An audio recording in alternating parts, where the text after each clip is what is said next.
Recent గా Rashmika share చేసిన పాత వీడియో ఒకటి ఇప్పుడు నెట్టింట తెగ వైరల్ అవుతుంది.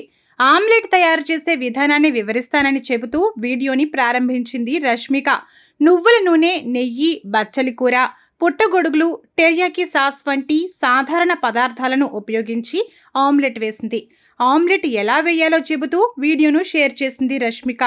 ప్రస్తుతం ఈ వీడియో నెట్టింట వైరల్ అవుతుండగా నేషనల్ క్రష్ వంట చేయడం ఆశ్చర్యంగా ఉందంటూ నువ్వు మల్టీ టాలెంటెడ్ అని కామెంట్ చేస్తున్నారు fans. Squeeze the pan. Ooh.